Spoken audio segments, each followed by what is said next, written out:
এক বছরে মূল্যস্ফীতির হার 10 থেকে 6.5% নামানোর পরিকল্পনাকে অবাস্তব বলে মনে করছে centre for policy dialogue CPD. কালো টাকা সাদা করার মাধ্যমে সৎ করদাতাদের ওপর অন্যায় করা হয়েছে বলেও মনে করছে সংস্থাটি। বাংলাদেশ একটা অদক্ষতা ট্র্যাপে পড়ে আছে বলে মন্তব্য করেছেন তত্ত্বাবধায়ক সরকারের সাবেক উপদেষ্টা ডক্টর হোসেন জিল্লুর রহমান।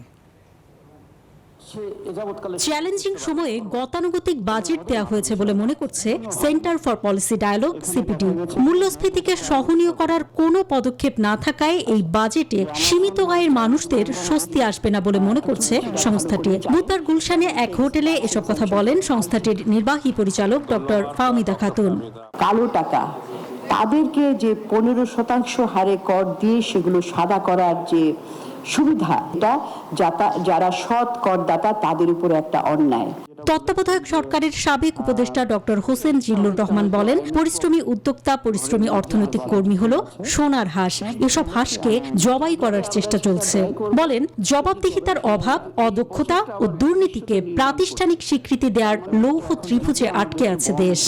অদক্ষতা এবং দুর্নীতি সার্বিক প্রাতিষ্ঠানিকরণ হয়ে গেছে। আমরা একটা লৌহ ত্রিভুজের রাজনৈতিক অর্থনীতিতে আটকে আছি। এটাকে ভাঙা দরকার, ভাঙতে হবে। এছাড়াও এবারের বাজেটকে অন্যায্য ও জনবিরোধী উল্লেখ করে নিন্দা জানান অনেকে।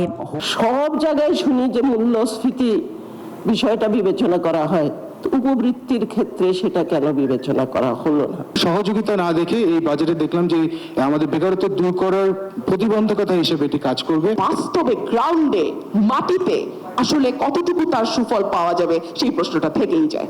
সরকারের অনেক পরিকল্পনার সাথে একমত না থাকলেও সায় দিতে হয়েছে বলে মন্তব্য করেছেন সাবেক পরিকল্পনা মন্ত্রী।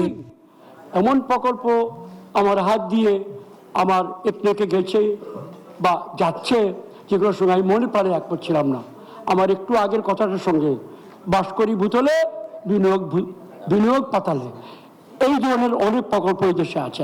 প্রস্তাবিত বাজেটের ঘাটতি মেটাতে বড় অঙ্কের ঋণ নেয়াকে অগ্রহণযোগ্য বলে মনে করছে সিপিডি। প্রশ্নটা তো আত্মজিজ্ঞাসার জায়গা থেকে। অন্তরা বিশ্বাস, নিউজ 24, ঢাকা।